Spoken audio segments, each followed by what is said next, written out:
Good morning. MIC House Agency? Good morning. I'm ringing about the problems I've been having with my apartment. Yes, of course. If I can just take a few details first. What's your name? Paul Smiley. How do you spell that? Smiley. Okay. And what's the address? Apartment 216 Rose Lane. Rose Lane. And that's in? In Newton. Oh, yes. I know the property. Could I just ask, how long is the lease? It's for 1 year. Huh? And you moved in? Last week, on 27th of June. Fine, thank you. And what are the problems that you've been having? Well, no one thing is really dangerous or anything, but, it's just been building up. Yes, of course. Well, the first thing is the washing machine. It's been leaking a little and it's beginning to get worse because we have a small child and we really need to get that done straight away. Okay, that's a washing machine for immediate repair. And then there's a niggling problem with the cooker. The door's broken. Right. It's nothing serious and it can be used, but if you can send someone over in the next couple of weeks or so, that'd be great. Fine, I've got that. Then we're worried about all the windows. Are they broken? No, but there are no locks on them. And with the insurance these days. Uh-huh. And when would you like those done? Well, that's not really urgent, but you never know when there's going to be a break-in. No, we'll get those done for you next week. Don't worry. And then there's the bathroom light. It's getting quite annoying. It flickers quite badly and it's giving me headaches. I'd really like to get that replaced right away. That's no problem. And then the last thing on the list is the kitchen curtains. They're torn. Oh, right. We do have quite a few spare ones in stock and can get those to you in the next week, if that's all right with you. Yes, that'd be fine. Anything else? No, that's all. Okay, fine. What we'll do is get someone over to you this afternoon, if you're in. Well, I'm going to be out for a short time. Well, you tell us your preferred times. Well, the best time is about 1 o'clock. I'll have to check that with him. And if he can't make it then, what would be your second preference? Any time up to 5 p.m. would be fine. Okay, I've made a note of that. Great. Well, thanks very much for your help. That's fine. Thank you for calling. Goodbye. Goodbye. Hi everyone, my name's Jody, and I'm one of the 4 recreation officers here at Rainforest Lodge. My job is to make sure that you all have a great stay here with us and go away feeling relaxed and refreshed.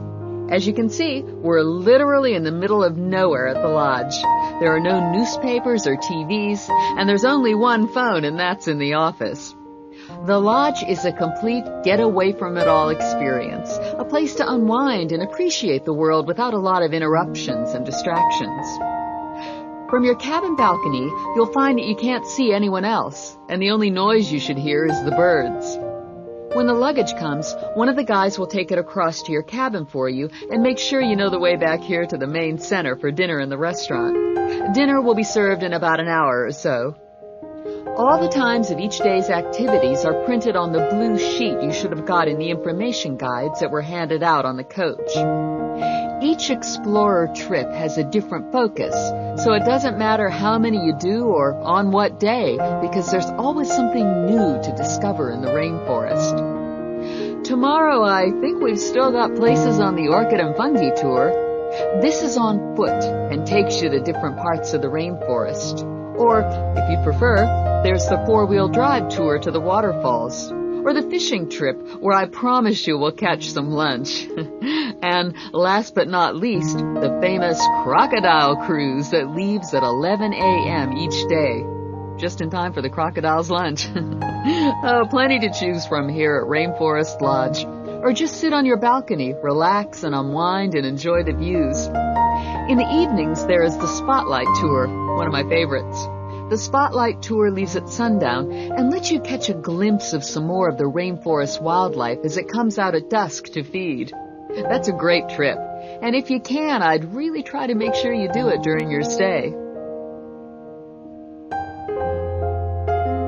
You've chosen to visit the rainforest in March, which is just at the end of the wet season, so you'll soon notice how well the waterfalls are running and also how damp the ground is. Things can tend to get a bit slippery too, so if you didn't bring any walking boots, I'd advise you to hire some from the office. You'll also be much better off in long trousers rather than shorts because they will give your legs more protection. And socks are a good idea too. There's no need to be nervous of the rainforest, provided that you treat it with respect and common sense. Most of the animals and wildlife are gentle and harmless. There are some venomous snakes to beware of, but really, they're much more frightened of you than you are of them. The other thing is that certain plants can cause irritation if you touch them with bare skin. Well, that's about all for the time being. The guys are here to take you and your luggage to the cabin. Hello, John. What can I do for you? Well, I heard about these counselling sessions from a friend doing a science course, and I was really interested. I think they should be compulsory, really. Well, to be quite honest, John, I think they would be useful for everybody, but, well, everybody has their own way of going about things. I prefer people just to drop in when they can. Yes. I find that talking to students about the requirements of a course helps to clarify what needs to be done. I mean, the biggest difference between college and school is that new college students really have to do a lot of work on their own. And it's sometimes useful to get advice on how to take control of your time and work effectively. Yes. I mean, it seems like a very light workload until assignment time comes, and then I seem to be working all night sometimes. I'm not the only one. It's ridiculous. The resource centre is very good, but it closes so early. It's in the library, and so you think you could use it more. It's a real problem for me. Well, you're certainly not the only person in that position, as I'm sure you've found. It really comes down to using every available hour in a systematic way. If you do this with a plan, then you'll find that you still have time for yourself and your hobbies as well. Yeah. I've heard from Thomas that you made him a sort of plan like this, and he's going away for the weekend with all his work handed in, whereas I haven't even started. I need to find out a few more things about you first. I'll give you this form to fill in about your lectures and things before you leave. Now, what are your main problems? Well, what most concerns me is I'm still not doing very well in my assignments. Well, I know that you plan your writing carefully, but this can come to nothing if the assignment doesn't answer the question. That really is the key. You must read the question carefully and give it a great deal of thought before you even start planning or writing your first draft. It's also vital to check your work for errors. Everybody makes them, and they can influence the person marking the work. So, always take time at the end to check what you've written. As far as listening is concerned, I find it hard to keep up sometimes in lectures, especially 2-hour ones. I sometimes just seem to go off into a dream. It's a good idea to find out from your lecturers if they mind you recording the lectures. You only need one of those small cassette recorders. Yeah. The quality is pretty good, and a second listening can really clarify things. Something else you can do is check your notes with a friend after the lecture. Yes, that's a good idea. Thanks. It's hard to do all that all the time, though, especially when there's so much reading to do. Yes.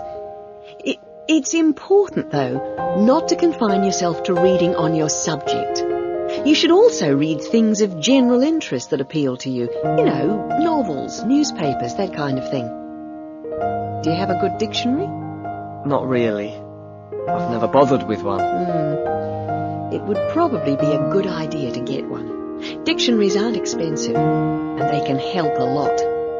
Also, you can underline or highlight new words, and then Well, good afternoon. In today's session, John Upton will be sharing some of the findings of his research project from last term. John. Thanks. Well, first of all, a little bit about the background to the project. Our title, as you can see, is pretty straightforward. Car safety. But these days, there's a lot more to it than the usual injunctions about drinking and driving or speeding. I'd been interested and horrified by several newspaper reports on what people call road rage. For example, the famous incident of a man getting out of his car in a car park and hitting the driver of a van who had overtaken him earlier. It seemed to me that there were almost as many serious problems when cars were parked, i.e. were stationary, as when they were travelling at 90 miles an hour. So I decided to make this the focus of the project. For our research, we depended mainly on talking to individuals, asking them questions rather than using written questionnaires. We stopped people at a selected garage on the motorway over a 2-day period and asked them questions about what they'd observed or experienced themselves. Our respondents were both men and women, but the women were just slightly in the majority. We were pleased by the public's willingness to stop and chat to us. In the end, we talked to a total of 135 drivers over those 2 days. So, what were our findings? Well, as you can see, 93% of respondents had had some kind of problem. A surprisingly large percentage, 24%, had had their car damaged in some way. But the main type of incident was being shouted at. 79% had experienced that. 15% had experienced violence on their own persons. They'd actually been hit by someone. The police tended only to be informed when there was physical violence involved. So, what strategies had people developed to ensure their own safety? Let's have a look at the figures here. Well, first of all, it was quite striking that there were often distinct answers from the men and women. It was mainly women, for example, who said one shouldn't ever stop to find out how to get somewhere, whereas it was men who said you should try to avoid looking directly at other drivers. Both men and women... It was women who said you had to tell someone when you were due to get to a particular destination. Then, I had thought that it would be mainly men, but both sexes made the point that it's much safer to get keys out well in advance as you go towards your car. Men were very aware that muggers or whatever might be concealed behind the car. They also made the point that you should leave plenty of room when you park your car, so you can make a quick getaway if you need to. Finally, locking doors at all times. Men didn't think it was quite as important as women, but both gave it a high safety rating. When we asked them what they thought the best improvements had been in the last 5 years in helping with road rage problems,